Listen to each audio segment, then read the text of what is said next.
আজকে আমরা একটি আসনের ওপর ব্রিদিংয়ের ডিটেলস নিয়ে আলোচনা করব। আসন করতে গেলে বা আসনের পশ্চারে গেলে ব্রিদিং একটা ইম্পর্ট্যান্ট পার্ট, কিন্তু দেখা যায় আমরা অনেক সময় সেই পার্টটাকে অ্যাভয়েড করে চলে যাই। যেমন আজকে আমরা একটা ছোট্ট আসন, ছোট্ট ভিডিওর মাধ্যমে বলছি, যেমন হচ্ছে অর্ধকুর্মাসন, ডিপ ব্রিদিং। অর্ধকুর্মাসন কি না, অর্ধকুর্মাসন পশ্চারে যেতে গেলে আমাদের নমস্কার ও কপাল মাটিকে স্পর্শ করবে এবং কনুই দুটি সোজা ও তোলা অবস্থায় থাকবে। কনুই দুটি সোজা হবে কিন্তু তোলা অবস্থায় থাকবে, মানে মাটিকে সম্পূর্ণভাবে স্পর্শ করবে না।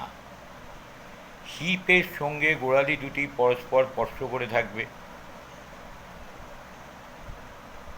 এবং গোড়ালি দুটি ফাঁকা থাকবে।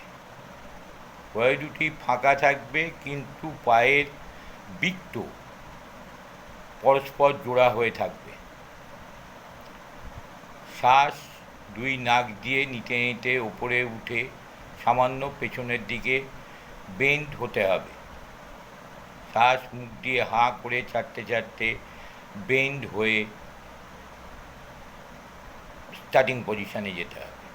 তার মানে যখন স্টার্টিং পজিশানে যাচ্ছি, মুখ দিয়ে শ্বাস ছেড়ে স্টার্টিং পজিশান, আবার নাক দিয়ে শ্বাস ছেড়ে নিয়ে তখন আমরা শ্বাস নিতে নিতে নিতে নিতে আবার প্রথম পজিশানে এসে সামান্য একটু ব্যাক পজিশানে যাব। এখানে ব্রিদিং সিকোয়েন্সের রেশিওটা ইন জেনারেলি আমরা ভ্যারাইটি বয়স হিসাবেই হয়, তবু একটা অ্যাভারেজ রাখছি। যেমন পূরক 4 সেকেন্ড, কুম্ভক সেখানে 2 সেকেন্ড, রেচক 8 সেকেন্ড, আবার শূন্যক বা বাহির কুম্ভক 2 সেকেন্ড।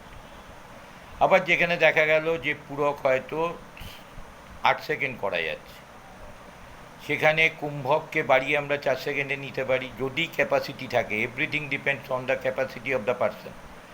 রেচক কতই যেতে পারি, তাহলে 8 দুগুণে 16 হচ্ছে, আমরা প্রথম 12 রেচকে যাই এবং শূন্যকও সেইভাবে 4 অথবা 6 যাব। কিন্তু এই জিনিসটাকে ফলো করে যদি অর্ধকুর্মাসন বা প্রতি আসন করা যায়, তাহলে তার সমস্ত রকম উপকার আমরা পাবো।